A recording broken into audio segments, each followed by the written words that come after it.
Hi everyone, it's your favorite MLB newsbreaker, Bob Nightingale, and you're listening to the Lollygaggers Dynasty Recap.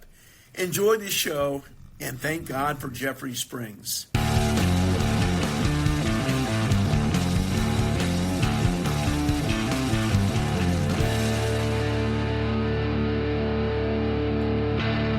Hey everybody, welcome back to another episode of the Lollygaggers Dynasty Recap. I am your host, Zang, and I am joined by my co-host, Ace. How are you, my friend? Hey, what's going on, guys? Good to be back. Good to have you back. We are here in episode 53, recapping Week 11. For the matchup minute this time around, I kind of mentioned this on the last pod, but obviously it's been a couple weeks now. I did try a little bit of a different format, so definitely in the Discord, let me know what you all think of how the recaps sound. They might sound a little bit different. They might not sound that different. If they don't sound that different, definitely let me know. It's a little bit more work, but I do think it captures the whole picture of the matchup a little bit better. So definitely just let me know what you think, and hopefully you'll enjoy the new format a bit. So we will get started with that matchup minute. Starting with our first matchup, which was the Joinville-friendly Capybaras, who entered the week at 3-7, taking on the Washington State Winners, who entered the week at 6-4. Washington State narrowly beat out Joinville for a 2-point lead on Monday as they scored 44 points, 12 of them coming off the bat of Kerry Carpenter. The Winners' lead would have been larger if not for the minus 11-point day from Chicago White Sox starting pitcher David Sandlin. Joinville's 42 points came from a collection of good days, but none eclipsed that of bench blunder Tommy Troy's 10 points as he recorded his first Major League home run. A 107-point day on Tuesday for Washington gave them a more comfortable 48-point lead. Familiar face Brandon Lowe tallied his usual 11 points for the Winners, while a pair of had-been-struggling veterans in Aaron Nola and Jack Flaherty showed out with 20 and 23-point days. Athletics prospect Gage Jump's 33 points left on the bench was the only stain on an otherwise great day in Washington. Although his scoreless streak came to an end, Christopher Sanchez still put up an impressive 36 points, further extending the 3-day lead held by the Winners. Joinville's Stephen Kolek showed out with a strong 27 points against the Reds, and the Capybaras were spared further damage by yet another bench blunder as Washington State lost 14 points from Kyle Manzardo, who was also left on the bench. Despite a strong 24-point day from Ryan Nelson, the Capybaras fell further behind on Thursday, losing yet another day, 68-76. The Winners' strong day came from a pair of three initial center fielders in PCA and JHL, Pete Crow Armstrong and Jung Hoo Lee, of course, who each put up 11 points, and Zach Wheeler, whose strong return from injury continued in a 33-point win against the Padres. Washington's bats did the damage on Friday as Alec Burleson's 15 points helped them push the Winners to a lead of 109 entering the weekend. Reed Detmer's 30-point effort for the Capybaras against the Dodgers was dampened by an unfortunate -9 recorded by Edward Cabrera earlier in the day. The Winners pushed their lead to 156 on Saturday, with PCA getting them another outstanding 18 points, and Washington would close out their wire-to-wire victory over the Capybaras, scoring 97 points to close out the week on Sunday. Start swap Luis Castillo scored 22 points, while Gage Jump got another try in the rotation, and this time did make it into the lineup, scoring a stellar 29 points. As we saw, the Washington State Winners defeat the Joinville-friendly Capybaras 570-376. That was our largest blowout of the week, biggest blowout, and it did feature the lowest scorer as well. Yeah, it also featured, never mind, I take that back. Second highest score of the week. My bad saying. Don't shortchange me like that, buddy. Second highest score of the week. Second highest score of the week. Usually I can dive into some pretty, some numbers and kind of look, well, what went wrong for the losing team? This one, it was just a blowout every which way. Nothing really to analyze. The pitching staff made it somewhat close. Only a 60-point discrepancy in that. 283 for the Winners, 223 for the Friendlyville Capybaras, and I guess you can really point to the offense. Which was really the biggest difference in this matchup here. 286 for the Winners to only 153 for the Capybaras. Unfortunately, the offense just not there for them. As far as having more or less pretty similar at-bats, typically I say if the at-bats are within at least 10, I'd say that's a pretty, solid measuring stick and pretty even, all things considered. 266 for the winners, 259 for the Capybaras. And the winners just absolutely ran away with it in every stat. Hits, runs, singles, doubles, doubled them up in home runs, more RBIs, less strikeouts, more stolen bases. It was 132 total bases to only 74, 29 extra base hits to only 15. It was pretty crazy. And as close as the pitching matchups were, if you just looked at the numbers, you really wouldn't see that it was. Like I mentioned, within 10 innings pitched, 79.2 for the winners, 70 for the Capybaras. So again, pretty close, all things considered. But the numbers are just so stark. 87 Ks for the winners to only 61 for the Capybaras. This is the biggest one. 7 wins for the winners, pretty fitting in the name, to only 1 win for the Capybaras. 5 losses for the winners, only 4 for the Capybaras. But when you're, getting 7 times more. Getting only 1 win on the week from the pitching staff is absolutely brutal. Tough, yeah. No matter how you slice it, that is brutal. It is, yeah, and like you said, the offense I think is really doing good stuff for the winners. Pete Crow Armstrong, who of course was acquired for Max Muncy, no, not that one, earlier in the season, really turned things back on. He obviously had a slow start, which it seems like Al Marnette was maybe trying to sell before the stock plummeted too much. He's turned it back on. PCA has, and 41 points on the week. He was their highest scorer. Jeremy Pena, another trade acquisition, 32 points on the week. Brandon Lau is unfortunately a bit of a bad story here for the winners. 17 points on the week, obviously pretty good, but it sounds like he fractured his kneecap. People are expecting, so he's I know he went out with a knee injury, and they're pretty sure it's a fractured kneecap. So he's obviously going to be out for a while there. So he's been such a consistent performer for the winners. That's definitely a loss, but. Overall, the team was firing on its cylinders. The offense is really doing its thing. And, pretty crazy there that 3 different trade acquisitions that I mentioned being, key features. And shocker, it is Mike's team that we're talking about there. So, guys traded to Mike teams popping off? I know, it's crazy. By the way, some info on Brandon Lowe. According to Fantrax and the update that they have provided here, a CT scan Saturday revealed that Lowe avoided a serious injury. Still, he is set to miss at least the 1 contest today, and he'll have tomorrow off. You guys are listening to this Monday morning. Today being Sunday, he'll have today, Monday, off, and Nick Gonzalez is starting at second base. Beautiful. There you go. Well, that's good to hear. I saw something about him fracturing his kneecap, which is like probably season ending, so I'm... he was saying that he was fearful because in 2023 in September he did the same thing, fouled a ball off his kneecap, and then he fractured it. So that's why I think he was just a little bit concerned with that. He had kind of a similar injury a couple years ago, but for all intents and purposes, looks like he avoided major injury. So that's good. Good news. That's good to hear. Alrighty, well, we'll slide down to our second matchup, which is the Sault Ste. Marie Locks taking on the North Pole Natty Bows. Sault Ste. Marie opened their matchup with a bang, scoring 80 points, leading the North Pole by 39. The story of the day for the Locks came in the form of Dylan Dingler, whose 2-home-run day tallied 25 points and accounted for most of the Locks' lead, outscoring the Natty Bows on the Natty Bows' biggest tally of the day, which was 19 points from Joe Ryan.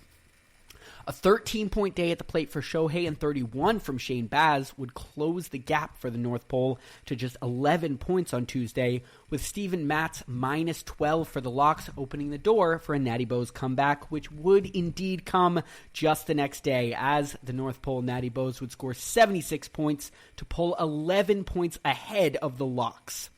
North Pole bowed to the altar of Otani and his 2-way 40-point day, as it would give them the first lead of the matchup on Wednesday. A disappointing 1-point start from Taj Bradley was easier to forget thanks to another standout Dylan Dingler day for the Locks, as he racked up 14 points of their 54 total on the day. Slade Ciccone gave Sault Ste. Marie 25 points in his start on Thursday, while KJ's wise benching of Brian Bayo saved him not only a start, but also the -5 he would have lost had he started the Boston right-hander. A close-scoring day netted the Natty Bows just 4 additional points to add to their lead. To open the weekend series, Foster Griffin put up 23 points in a start for the Locks, while Adley Rushman matched that scoreline for the Natty Bows in a 4-hit day. 10 points each from Corey Seager and Luis Arias, however, along with 11 from Wilson Contreras, would push the North Pole's lead up to 24 as they scored 73 total points on the day. Sault Ste. Marie finally stole the lead back on Saturday, as they outscored the Natty Bows 74-48, jumping 2 points ahead of them in the matchup. Matt McLean had 11 points for the Locks, and Zach Littell had 22. Joe Ryan matched Littell's scoreline on the day, but Kyle Bradish's unsightly -6 ultimately cost the Natty Bows the lead. Sault Ste. Marie's Sunday started off rough with a -4 from Emmett Sheehan as he was pulled in the second inning. The Locks enjoyed a trio of strong batting performances, 10 from Spencer Horowitz, 12 from Matt McLean, and 13 from Andrew Vaughn, but Jack Flaherty's afternoon would disappoint as the start-swap Tiger got just 15 points over his 5 innings of work. Shane Baz recorded 12 points for the Natty Bows, and Jamison Taillon got through only 1 inning before being pulled, recording 0 points. But the 10 points from Alec Boehm and the 12 from Kevin McGonigal would be enough for the North Pole Natty Bows to leapfrog the Locks and steal the win from them by just 7 points, thanks to a single from Luis Arias and Keaton Wynn's 6-point hold on Sunday Night Baseball. The Sault Ste. Marie Locks would fall to the North Pole Natty Bows 460-467, which was the narrowest victory of the week. This one, oh man, just a couple of back-to-back rough losses for Sault Ste. Marie.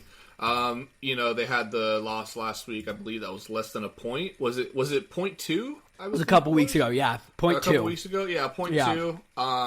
Again, it's been, not a great season. It's definitely been a season to forget for the Sault Ste. Marie Locks. Being one of the expansion teams, just kind of never got off the ground running. And now at this point, I believe they are 1-10, if I'm not mistaken. 1-10 is correct, yeah. 1-10, yeah. Might be Fat Lady's not singing, but she's warming up those vocal cords. She's getting them ready. We can hear her somewhat humming. It might be getting late early for Sault Ste. Marie, but just honestly looking at the matchup in its entirety, don't want to bag on Sault Ste. Too much. It really just did come down to the hitting core for both teams. Mm-hmm. For the Natty Bows, 280 points, only 243 for Sault Ste. Marie, so not a terrible week by any means for the Sault Ste. Marie hitting core. It's just Natty Bows really coming through this week. Sault Ste. Marie owning the pitching matchup by about 30 points, 216 to 186. And then just looking at the offenses, it really just came down to Natty Bows having more opportunities. 286 at-bats to 255 for Sault Ste. Marie. So, 30 at-bat difference is pretty stark. And when you look at the numbers, 87 hits to only 62. Did score the same amount of runs in 40, so that's a little surprising. But Natty Bows winning in singles, doubles, triples, home runs, RBIs, walks, again. Just so much more production with those kind of that higher volume.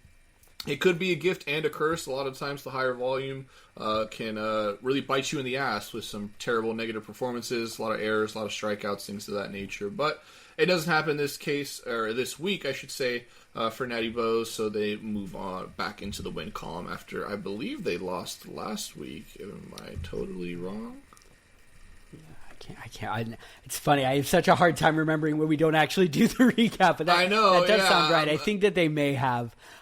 Definitely, I think a tough pill to swallow for the Locks. Obviously, we know Mike and KJ did that start swap, giving Mike the Mariner and KJ the Tiger for the day as they faced off. And 7 points difference in those two. Obviously, a 7-point loss. You all can do the math there.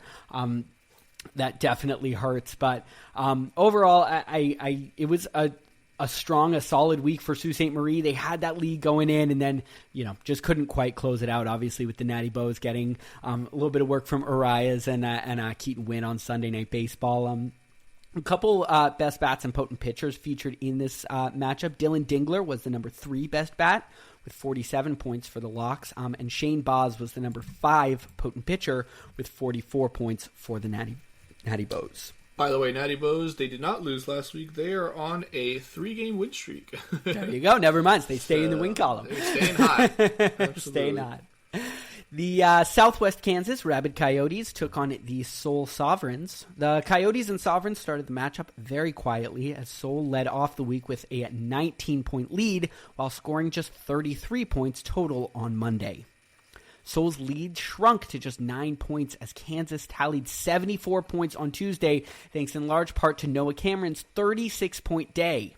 Davis Martin experienced his first true hiccup of his impressive season as a -6-point day gave him his worst start since his first of the season, which was a 15-point day. So definitely his worst so far for super waiver claim Davis Martin. The Sovereigns took a commanding 71-point lead on Wednesday thanks to a 114-point day, but it was a mixed bag for their 4 starting pitchers. Max Meyer had 36 points, but just 1 from Mackenzie Gore and -9 from Nick Martinez left the day feeling as though Southwest Kansas avoided, a real true death blow from Seoul. The Rabid Coyotes did some of the legwork themselves as well as Mauricio Dubon put up 11 points while Ozzie Albies tallied 16. Casey Schmidt's 12 points and another 11 from Mauricio Dubon helped the Coyotes on their way to 57 points as they chipped away another 4 from the Sovereigns' lead. And on Friday, the ever-steady Mitch Keller faltered in a -3-point start for Seoul, while Dubon and Schmidt again had impressive days for the Coyotes, tallying 15 and 20 points to open the weekend series, shaving off another 20 points of the Sovereigns' lead, which was now down to 40 to end the day. Kansas managed to keep Seoul's lead to a minimum thanks to a pair of 10-point days from Dylan Cruz and Brian Rocchio, though their starters disappointed with just 4 points from Shane McClanahan and 13 from Spencer Strider. The Sovereigns' Nolan McLean led the entire team with scoring as his 25 points of the day, and Brandon Marsh scored 11 to help Seoul keep their lead entering the final day. Southwest Kansas opened Sunday strong, though, with Noah Cameron racking up 35 points and Gabriel Moreno adding on another 10. Although Brandon Marsh's 11 were solid for the Sovereigns, they were badly hurt by the -9 from Andres Munoz in his blown save, and it would not be enough as they would end up falling on the final day to the Rabid Coyotes 403 to 389, just 14 points separating them. Seoul led all the way through Saturday and then it did surrender that lead 77 to 26 on Sunday as we see the Rabid Coyotes take the match from them.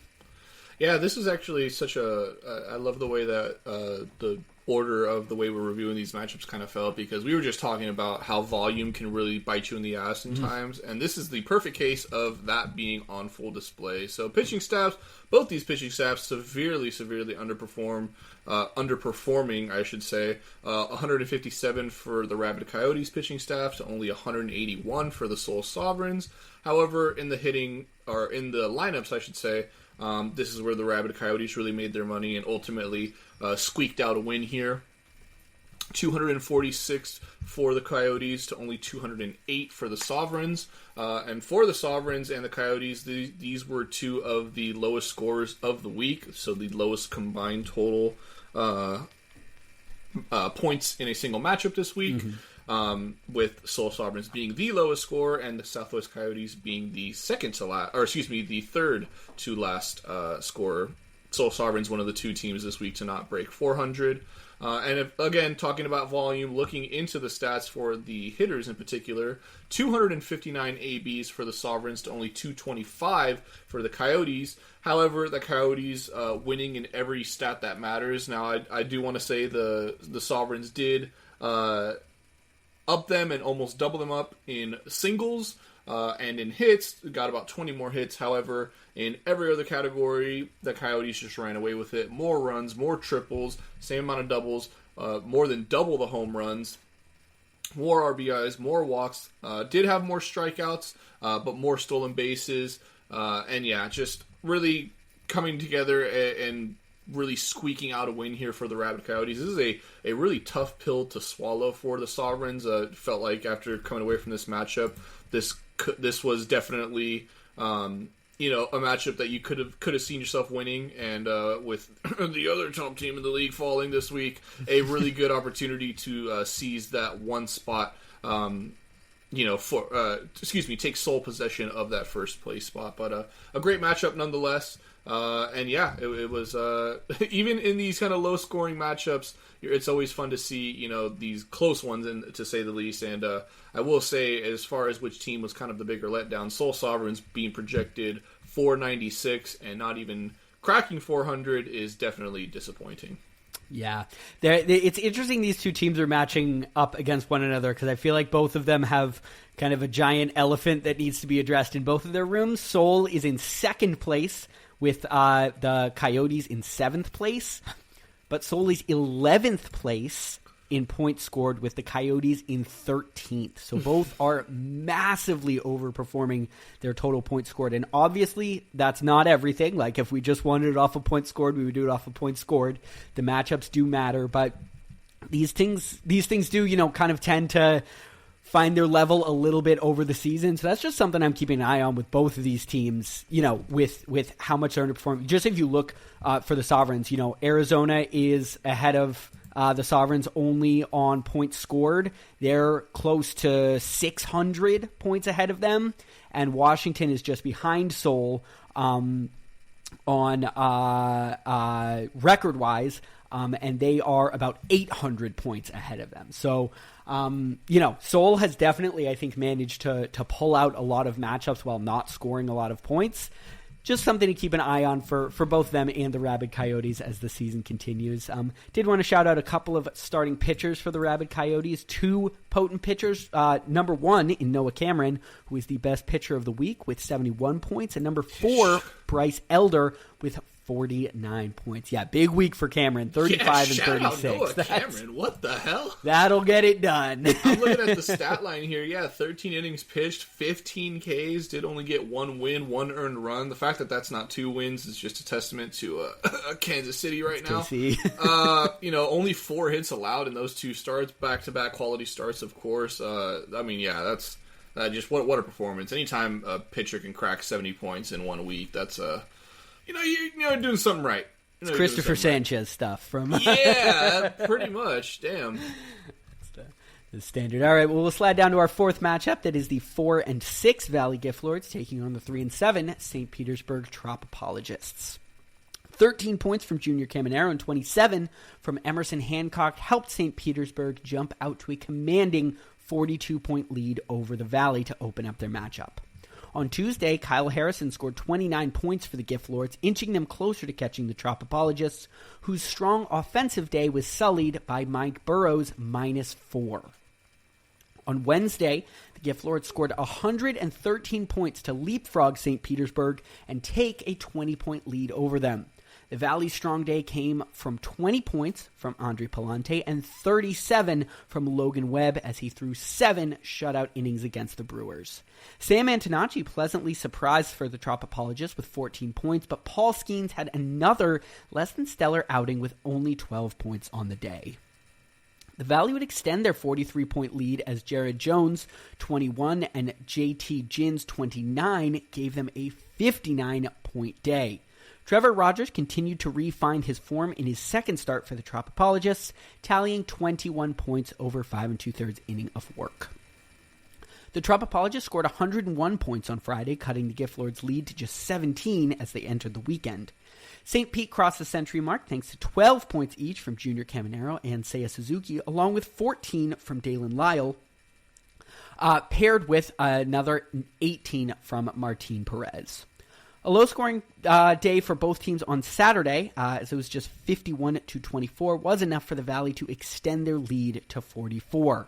Starters on both teams largely underperformed on the day. For the Tropopologists, Nick Lodolo scored just 5 points, while Braxton Ashcraft's 6 earned runs over just 5 innings made his start null at exactly 0 points. It was even more frustration, though, for the Gift Lords, as Andrew Painter's day ended with a -4.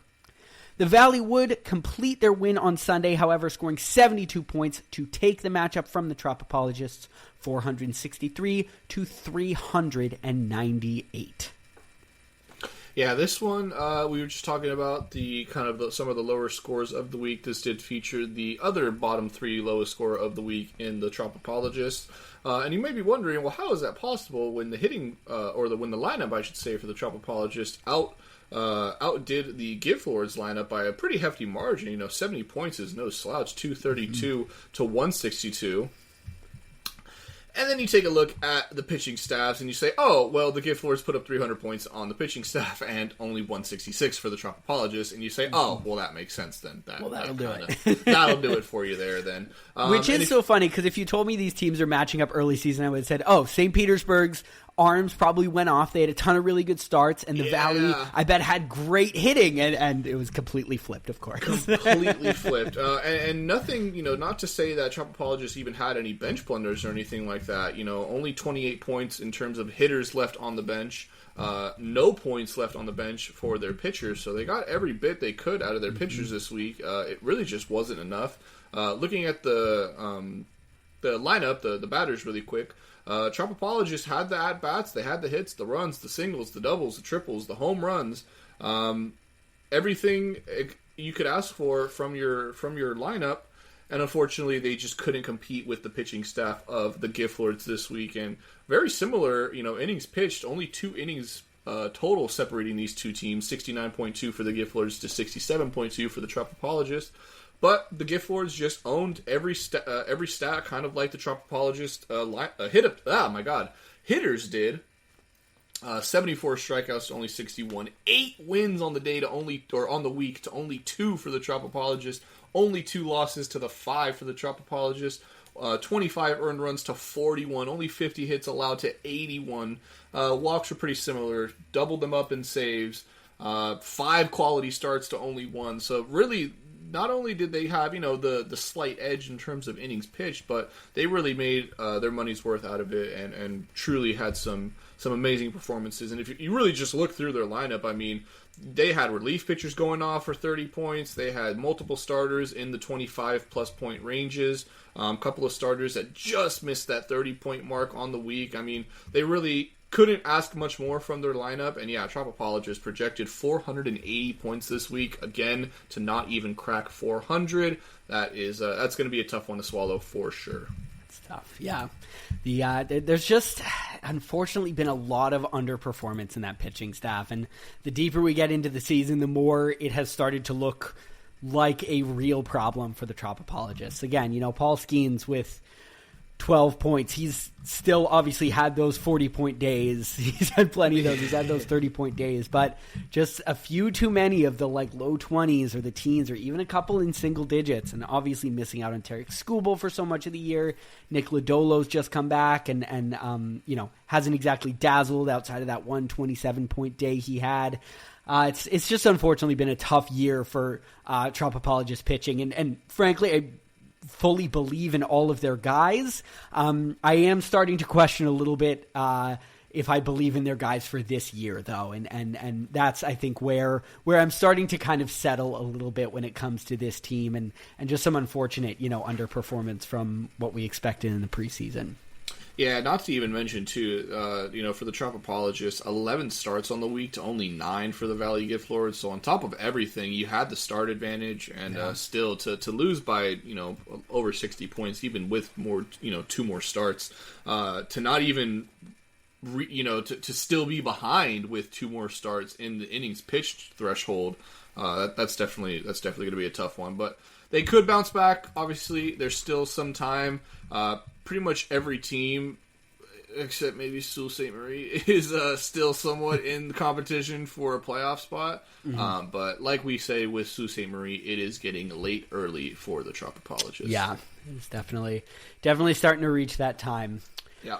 Well, we'll slide to our 5th matchup, which is the Portland Pioneers taking on the Bronx Bandoleros. Portland entered the week at 6-4, with the Bandoleros entering the week at 4-6. The Bronx started their week slow, recording just 10 points to open the matchup on Monday. In Portland, the Bats shined. 10 points from Matt Chapman in his first game back as a Pioneer, 12 from Jackson Churio, and 15 from Bryce Terang. Sandy Alcantara had a strong 26-point day, but Griffin Jacks's disappointing -4 against the struggling Tigers kept the Pioneers below 100, ending the day with just 87 points. Tuesday saw Portland extend their lead to 98 points as they outscored the Bandoleros 77-56. Pioneers infielder Spencer Steer hit 2 home runs in a 16-point day, while Paul Goldschmidt and Jake Bowers combined for 24 points for the Bandoleros, scoring 14 and 10 points. The Bronx closed the gap slightly thanks to a pair of quality pitching performances from Walbert Urania and Chase Burns, who scored 25 and 27 points respectively.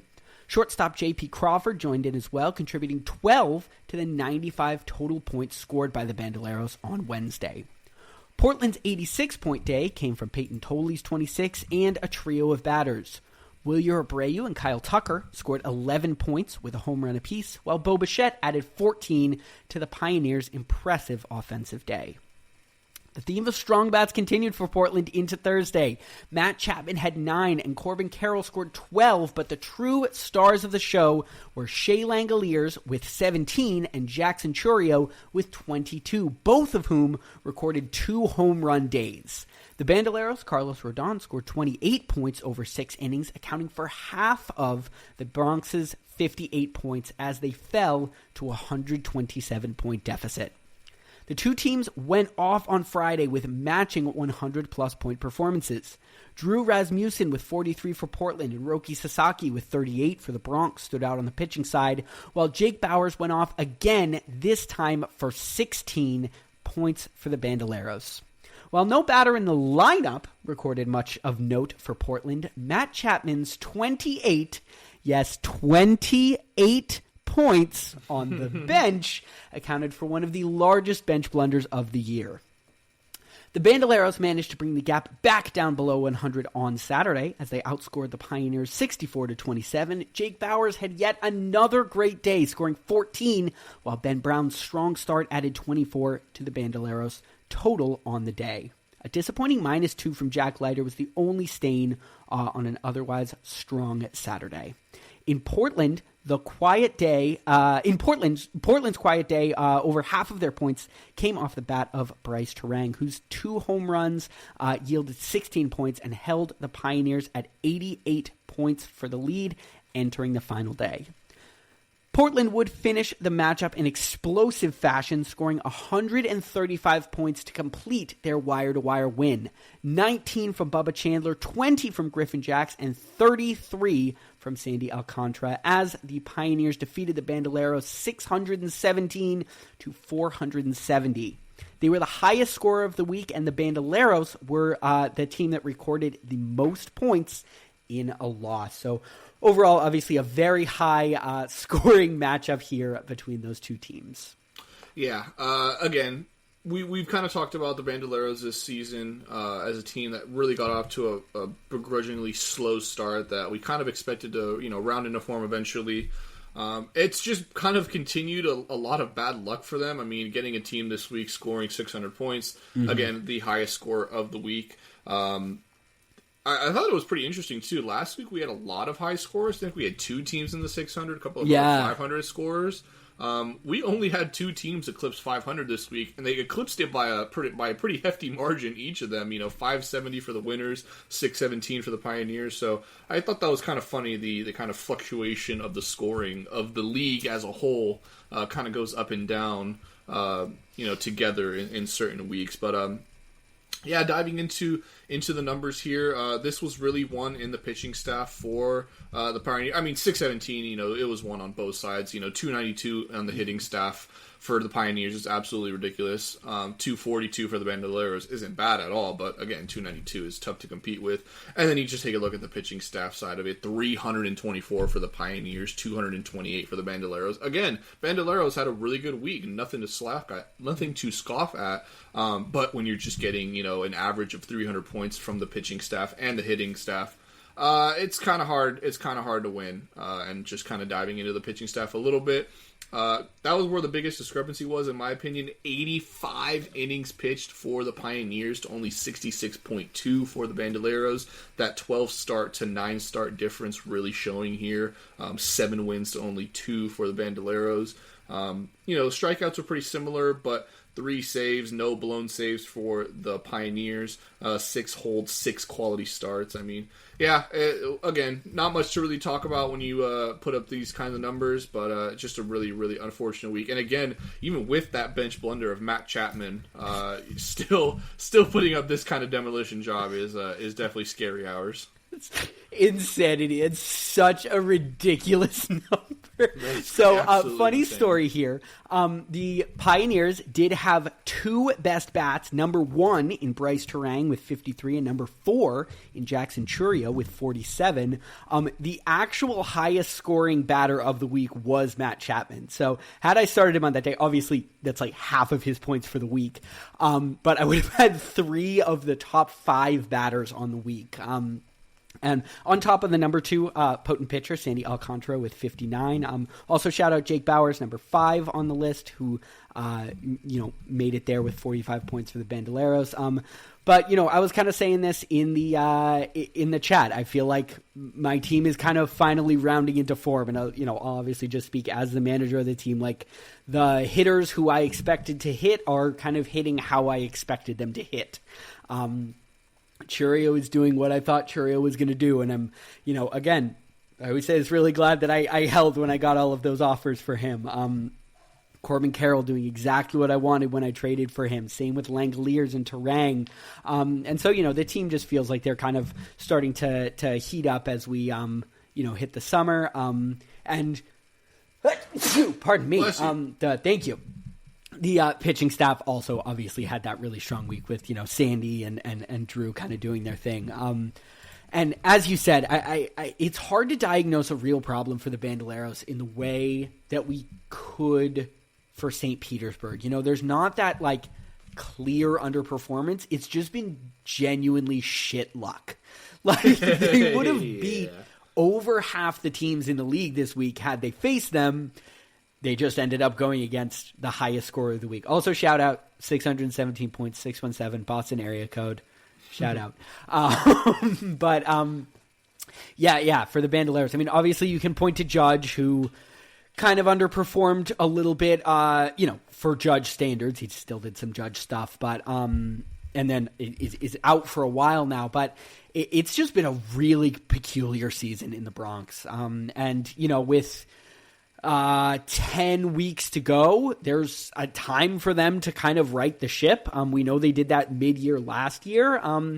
It'll just be an interesting one to look back on. And frankly, I'd love to, maybe get on the horn with JMC at some point and just kind of talk it over with him and hear, like, from somebody who watches them, like, so closely week in and week out, watches the scores. Like, what was it just all of the batter, or, all the opponents super overperformed whenever they played you? Was it just that, like, when you had a chance against a weaker opponent, your guys kind of faltered? Like, what sort of, how would you diagnose the problems with the team? Because there's not that one clear thing in the way with some of the other, underperforming teams that we can point to, and it's still surprising for me to see their record what it is, and yeah. No, I totally agree. Like we said, this is a team that we kind of expected that they were just going to get it together, and we kind of just expected that they would get it together. But as you mentioned, only 10 weeks left in the season, we're really starting to get to that point where it's like, you got to make a move now, or something's going to have to change, something's going to give, and they're either going to fall further into the hole, or they'll eventually rise up and kind of get back into playoff contention. But definitely a crossroads sort of game. For the Bandoleros, kind of where do they go from here? Do they sort of pivot to a more planning for the future role, or do they kind of say, you know what, no, we're going to stick with it, kind of believe in the team to get it back? But with, like you mentioned, the Judge injury and other things like that, it's definitely going to be a tough season looking back on it for the Bandoleros. Yeah, do you think the Judge injury pushes them to sell at all this season? I'm just kind of looking at the, Paul Goldschmidt's a guy, I don't know if he plays next year. He's been playing really well. Yeah. Some other, just shorter term assets. Do you think that'll sort of push JMC over the edge to sell a little bit at the deadline this year, or do you think he holds strong? Yeah, I think it really depends in this next week. This next matchup for him is a very pivotal one for JMC. Like we mentioned, he's sitting right now at, I believe, 4-7 after this week. So you're really going to need to get back into the win column. You fall, 4 games below 500 at this point with only 9 weeks to go. It's pretty much all she wrote at that point. So I think it does depend on this next week for James C. And again, like we mentioned, with that Judge injury coming at quite possibly the worst time for him, I personally, in my opinion, I think that he will sell to kind of just start retooling for next year. But if he doesn't, props to him. See if he wants to continue fighting on for it. But it's like you mentioned, it's just been really shitty luck. Yeah. It's just been really, really shitty luck for him. In some ways, it's such bad analysis, but like, there's not really another way to diagnose it. Like, It's just he's playing well. He's doing great in total points scored. Like, again, outside of Judge a little bit underperforming what we expect from him, the team's been good, but just been shit luck. Yeah, the trade deadline is just about a month or 2 months away now. August 5th is when that is. So about 2 months out from that trade deadline. So it is starting to get to the point where, if people want to start selling things off, obviously, that's, I think, just a couple weeks before the playoffs start. So it's really for that push. So it'll be interesting to see if we start seeing some of those, shorter term assets starting to get sold in the next couple weeks or so. The Cuyahoga Black Panthers took on the Arizona Asphalt. Cuyahoga coming into the week at 4-6, with Arizona entering tied for the lead in the league at 8-2. As I said, the 8-2 Asphalt continued their winning ways as they blew Cuyahoga's door off to begin the week, scoring 75 points, 22 from Miguel Vargas and 23 from Eduardo Rodriguez to give them a 62-point lead to open the matchup. Cuyahoga quickly closed that gap, though, to just 39 points as they scored 115 on Tuesday, thanks to 11 from Pete Alonso, 13 from J-Ram, and 26 from Bryce Elder. However, despite the strong showing, the Black Panthers ended the day with a bit of a feeling of missed opportunity. 3 of the 5 starters they had on the day ended in the teens, and Grayson Rodriguez had a disastrous minus 10-point performance at home against the Rockies. Arizona extended their lead, scoring 64 points, 26 of them from Freddie Peralta. However, a minus 15 on a blown save from Gregory Soto kept the margin of victory on the day close. Cuyahoga got 13 of their 51 total points on the day from the quietly getting hot Jose Ramirez. Black Panthers shrunk Arizona's lead to just 1 point on Thursday, thanks in part to 13 from Ian Happ and 16 from Cody Clemens, but also by a disastrous -1 total score on the day for the Asphalt, who started the day in a hole thanks to a -15 from Coleman Crow, and unfortunately for Arizona, Seth Lugo's meager 5 points were not enough to quite get them out of the negatives. 71 points scored on Friday would be exactly enough for Cuyahoga to close the gap and tie the Asphalt for the lead entering the weekend. Travis Bazzana's 13 points and Christian Scott's 24 contributed for the Black Panthers, while Willie Adames and Luis Garcia, yes, the batters, both scored 23 points in matching 2 home run days. Both teams broke the tie in spectacular fashion with 100-plus point days on both sides. Cuyahoga put up 119 off of matching 37-point starts from Tanner Bybee and Bryce Miller, along with 13 from Jose Ramirez. However, 19 from Tatsuya Imai were left on the bench, which left the door open for Arizona to take the lead, scoring 139 points on 35 from Mizorowski and 39 from Yoshinobu Yamamoto, giving the Asphalt a 20-point lead going into Sunday. However, a miscounting of starts led the Asphalt to not get any pitching points on Sunday as they reached their start cap, leaving that door open this time for Cuyahoga to leapfrog them as they scored 53 points and won the matchup 479 to 464. Yeah, this one was a tough one, man. Talk to me, Ace. Yeah. Just mental errors made in this matchup. Completely miscounted my starts early in the week. Doing my kind of calculations I do usually Monday mornings at work. I'm always looking ahead to see, kind of count the amount of starts that I have, switch my lineup in that I'm able to put pitchers into the certain spots, and truth be told, I really only thought I had 9 starts going into today. And so when I woke up to find that message on the top of my screen when I set my lineup that I had reached the threshold, I knew right then and there that the game was over.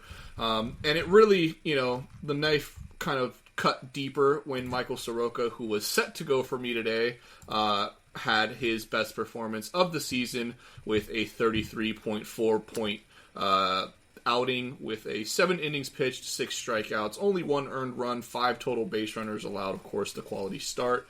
So yeah, it's not a great day in Arizona right now. Arizona asphalt are sort of feeling like the Arizona ass at the moment. And that's basically all I can say coming out of that matchup. Coleman Crow, go fuck yourself with a negative 15-point match day. Seth Lugo, go fuck yourself with a 5-point day.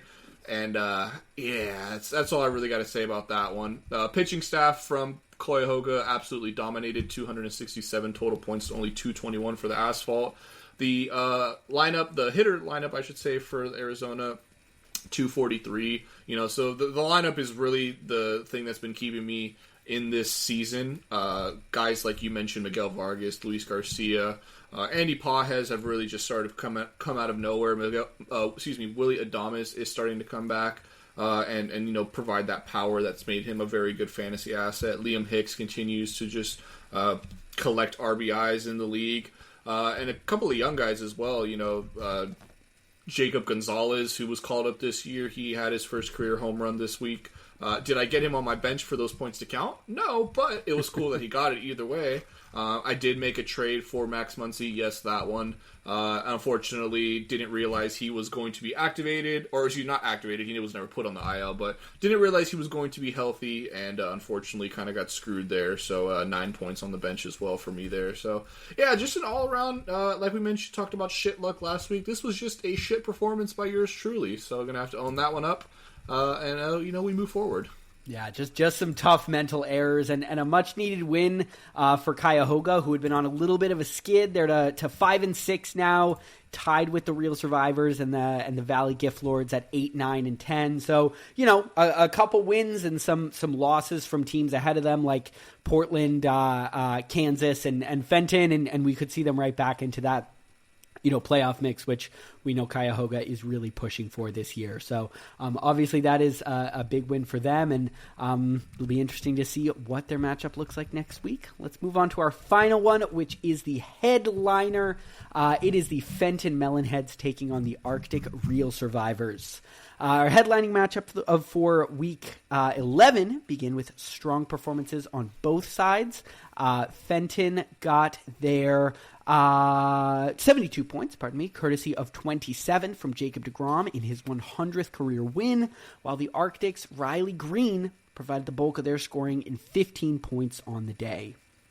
Fenton's 24-point lead would have been nearly halved had Landon Roop not surrendered a brutal -11 on the day, allowing 8 earned runs to Milwaukee and costing the Real Survivors quite a few points there. 13 points from both Matt Olson and Jordan Alvarez, along with 17 from Carson Benj, helped the Melonheads push their lead to 43. Hunter Goodman and Bryce Harper had matching 11-point days for the Survivors. The Arctic stole the lead on Wednesday by just a single point on the back of Grant Holmes' 22 points. Fenton's Isaac Paredes had 13 in a strong day, but Spencer Arrighetti disappointed with just 2 points in a 4-inning start. On Thursday, the Real Survivors extended their lead to 20 as they outscored the Melonheads 46-27, and Friday saw the deficit grow even larger for Fenton as the Survivors pushed their lead to 45. For the Melonheads, a nice chunk of their 69 points came from Isaac Paredes' 13 and Zebby Matthews' 24. However, Michael King disappointed, putting up only 10 as he allowed 4 earned runs over 6 innings to the Mets. The Arctic got a solid 19-point start from Valdez, but similarly to their opponent, had a star pitcher falter as Jesus Luzardo was rocked at home against the White Sox, recording only 4 points. The Bats, however, did their job in the Arctic, seeing Hunter Goodman and Gleyber Torres tally 11-point days. The Real Survivors faltered slightly on Saturday, letting their lead fall to 29 as they scored just 40 points to Fenton's 56. A massive 18-point day from Ernie Clement led the way for the Arctic, while Marcus Simeon, with 10, and Jordan Alvarez with 14, pushed the Melonheads over the top to win the day. Bench blunder Landon Roop's 19 points would have let the Survivors increase their lead to 3 had he been in the starting lineup, but because he was on the bench, they ended up actually losing that lead. And Fenton's 6-start Sunday was looming over the Arctic all week. We knew about it. Peach told us, and indeed it came. Trevor McDonald put up a surprisingly nice 18 points for the Arctic, but 24 from Drouin and 32 from DeGrom, along with 19 from Carson Benj, would allow the Melonheads to jump over the Survivors and take that matchup on the final day, 495 to 468. Yeah, this was a absolutely insane matchup. We talked about it, like you mentioned, 15 total starts on the week for Fenton. Just absolutely ridiculous. And they needed every single one. I could say, with a 5-start difference, the fact that this game was still within, 30 points is absolutely insane. Looking at the pitching staff side of it, 96 innings pitched for the Melonheads. Is absolutely fucking insane. I don't think I've seen like that number close to the 100 total innings pitched in a week since maybe championship week when it's when it's 2 weeks worth of starts. Yeah, 2 weeks worth of starts. So again, 96 innings pitched, only 73.2 for the Real Survivors, but the Real Survivors held their own. Gave up less hits, gave up less walks, gave up less earned runs. Now, granted, you would kind of hope that's what they do with that little, or with that discrepancy in innings pitched. The Melonheads getting, the wins, the strikeouts, of course, the saves, the quality starts, giving up tons of home runs. But, this was just, really, again, we talked about shit luck. This is just shit luck for Real Survivors. The fact that the Melonheads had 15 starts able to be lined up, the fact that 6 of them were on Sunday is absolutely fucking insane. I don't know if we'll ever see that again in this league. But yeah, that was just absolutely brutal circumstance for the Real Survivors. And again, that was even with Robbie Ray start being left on the bench, and he had 20.8 points himself there. So yeah, Melonheads, again, just had to strategically navigate this week to the best of their ability. And again, like I mentioned, 15 starts. Melonheads obviously happy with the win, but man, it's maybe not something to be necessarily proud of. You would think with that many more starts, you would like to have a somewhat more comfortable win. But again, a win is a win at this point in the season. Who gives a shit how you get them? So congrats, Melonheads, on that. Yeah, and just the tough little piece of dramatic irony there. Obviously, as I mentioned, Landon Roop had minus 11 on the opening day, and then was left on the bench when he scored 19. For you math fans out there, if you took away that minus 11 and added on that 19, if you just switched those two starts, that would have been 30 points, which would have given the Real Survivors the win there. So just flipping Roop's 2 starts would have been the difference in this matchup, and obviously would have been a very gutsy win for the Real Survivors. Didn't quite work out, and yeah, Melonheads escape with their 15 for Big Peach and the Melonheads. I'm very happy for them that they won on the 15-start week, because that would have been a real tough pill to swallow. Yeah. Not winning out on that one, and they stayed. You almost have to win on a 15-start week. That's that would be a tough one to face if you don't take the win there, and yeah, Fenton stays in that second group there and still right in the mix for a playoff spot. Fenton did have 2 of our best batters for the week. Number 2, Jordan Alvarez with 47. Pardon me, not 2 best batters, but one of the best batters. Number 2, Jordan Alvarez with 47. And number 3, potent pitcher Jacob deGrom with 59 points. That is all of our matchups for the week. Ace, why don't you tell us about the standings? Yeah, taking a look at the standings here. Not a whole lot of movement at the top for the most part. Things have more or less stayed the same, and that is with the 2 top teams, the Arizona Asphalt and the Soul Sovereigns. Very happy with the alliteration being at the top of the league this year. That's good for me. I mentioned on this pod a lot of times, This isn't a math pod. This is certainly an alliteration pod. But both those teams taking an L this past week. But again, no movement there. Still remaining in first and second is Arizona and Seoul Sovereigns, respectively. The Washington State Winners and the North Pole Natty Bows round out our top four at 7-4 apiece. They are both on 3-game winning streaks each, so potentially looking to usurp the top spots in the league. Melonheads and Portland Pioneers round out our playoff spots at 7-4 apiece as well. Both those two teams getting wins this past week. Rabid Coyotes sit at 7-4 as well, just outside the playoff picture in terms of tiebreakers. However, they are on a 2-game winning streak as well, so looking to get something together here for a nice playoff push to come the back half of the season. Arctic Real Survivors starts off our 5-6 squads, followed by the Valley Gift Lords and Cuyahoga Black Panthers. Royal Survivors coming off a loss this past week, with the Gift Lords and Black Panthers looking to make somewhat late push this season, each getting a win this past week. And then as we start to get towards the bottom of the league, Bronx Bandoleros at our 11th spot at 4-7. Solo, they took the loss this past week with against the Pioneers, Capybaras and Tropopologists both at 3-8. They are both on a couple of losing game streaks here. Capybaras dropping back-to-back, Tropopologists dropping the last 4. And our resident basement dweller is, of course, Sault Ste. Marie at 1-10, currently on a 10-game losing streak. So, it is just brutal there in Sault Ste. Marie, to say the least.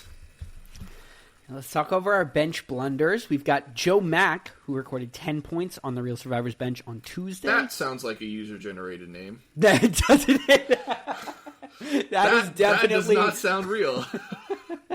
Definitely someone playing second base for Cleveland in like 2036 of your MLB The Show save. Yeah, they just ran out of names to use. They're just like, yeah, Joe Mack. Throw him in there. Kyle Manzardo had 14 for the Washington State Winners on Wednesday, and Matt Chapman, of course, had 28 for the Portland Pioneers on Friday. For our arms, we of course mentioned earlier Landon Roop with 19 on Saturday for the Real Survivors. Tatsuya Imai also had 19 on Saturday for Cuyahoga, and Gage Jump had 33 on Tuesday for the Washington State Winners. Pretty small claims corner this week. Claims are definitely starting to narrow down a little bit as we get later into the season. Mark Vientos went for $10 to the Valley, along with Ezekiel Tovar, also for $10.